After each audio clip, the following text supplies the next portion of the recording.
right, guys, there is sure a lot to talk about on the show this morning. You know how we do it. Let me just give you a quick rundown. At some point, we will be doing the newspaper review where we bring you all the headlines that have made it to the newspaper. We get to dissect it right here on this table. We'll have a conversation about INEC. Professor Joash Amupita is promising us a very free and fair election in 2027. So we'll have conversations about that. We'll take you all the way to the Center of Unity, Abuja, where we'll speak about the PDP crisis. And then we will come back to Lagos, where the very beautiful Olamide will take us through everything trending in the world of social media and more. So please make sure you grab that cup of coffee and let's have a very fantastic show.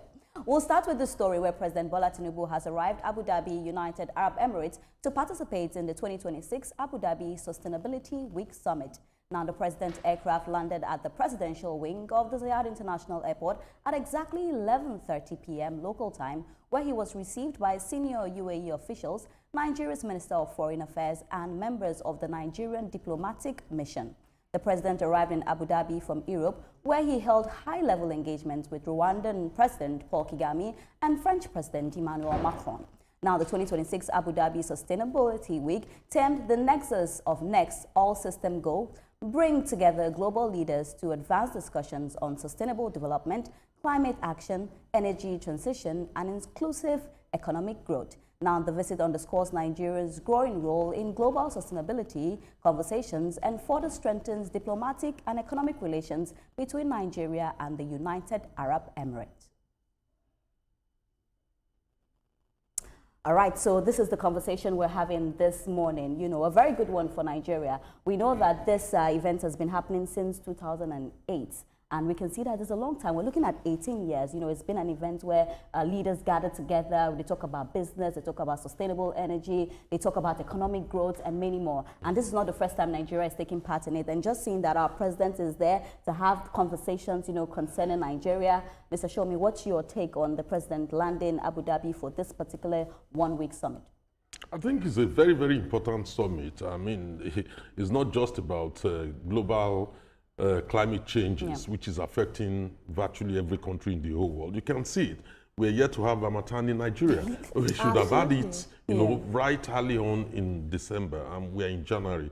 So things are changing. We need to understand what is going on around us, and how do we, you know, tap into the opportunities and challenges, you know, with a view to ensure sustainable development in our country. So for our country to play a major role, particularly for Nigeria, which is more or less the biggest black country in the whole world, you know, to take a leading role in this process. For me, it's fantastic. And our president is better than anybody able to represent us. Yeah, and for me, I'm just happy that we get to sit down, you know, at the center of it for these conversations. We're expecting over a period of time, it's been over 170 countries that have taken part in it. So it's a very, very credible, you know, event. Like I said, since 2008, they've been able to continue to sustain it. But for me, I'm looking at economic growth. You know, I'm hoping that as our president goes there, we see more investors come to Nigeria, and then we're able to close that gap between Nigeria and Abu Dhabi. Absolutely. Like you said, you know, the Abu Dhabi Sustainability Week has been going on for a very long time now, and it's where policy meets money, essentially. This visit, a lot of people, like, because I'm on social media, I saw a lot of people criticize. You'd be shocked. People are criticizing this visit, but it's not ceremonial. It is very strategic. The president is signaling a shift towards energy transition. He wants green financing. He wants climate funding. He wants long-term capital investments in Nigeria, and that is what he's doing. I think this really shifts the conversation towards other renewables, as opposed to the conversations we're constantly having around oil.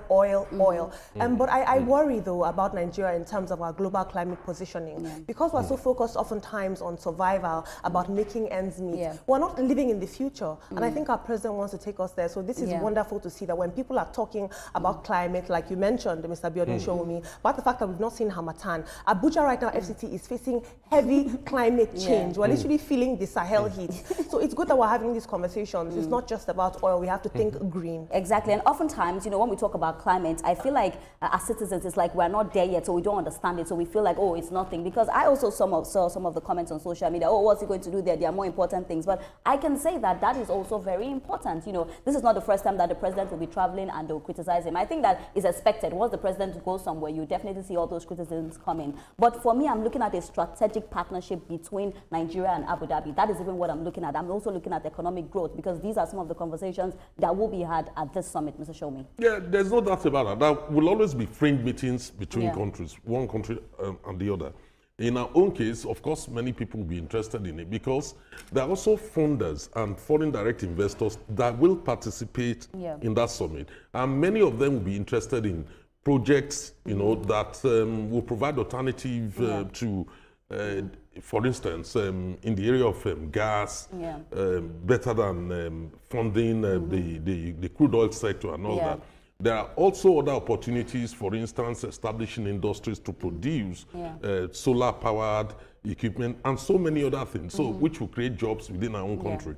So it's in our own interest for our country to engage with other countries and major manufacturers who, of alternative forms of energy, are the fringe meetings with a view to attract such investment into our own country. And I'm also looking at global exposure for Nigeria, Olamide, as well. Just having Nigeria there. Oftentimes the perception about Nigeria has not been very good. So even to have us there, have our president, speak, just having him there speak about Nigeria, also try to get those connections. I'm looking at in a global stage, this helps us. Absolutely. It is very symbolic, even in terms of bilateral relations. Oftentimes the global West is seen as the be-all and end-all. We want to align with America, we want to align with these Western worlds. But Abu Dhabi, the UAE is one of Nigeria's biggest Middle Eastern investment partners. And so it's important that we think bigger and we expand our global reach and diversify the type of countries that we have bilateral relations with. And I don't know, something came to my mind, Mr. Shomi. I'm like, as the president is there, I need him to also have conversations about the visa restrictions. I need it to be easy for Nigerians to go to the UAE. I hope that conversation also comes up as well. Absolutely. He's our chief marketing officer. I think the president described himself as that. To market Nigeria well. To market Nigeria, and he's been doing it effectively. You can see how he managed to get UAE to move on some issues relating to their dissatisfaction with the conduct of our citizens. And I'm sure a lot can be achieved, particularly through this summit. And that will be a form of bilateral discussions. Of course, we're just hoping for the best for this one, but I'm happy that Nigeria is also taking center stage and being part, when global leaders gather. We'll take a breather now, and when we come back, Olamide is standing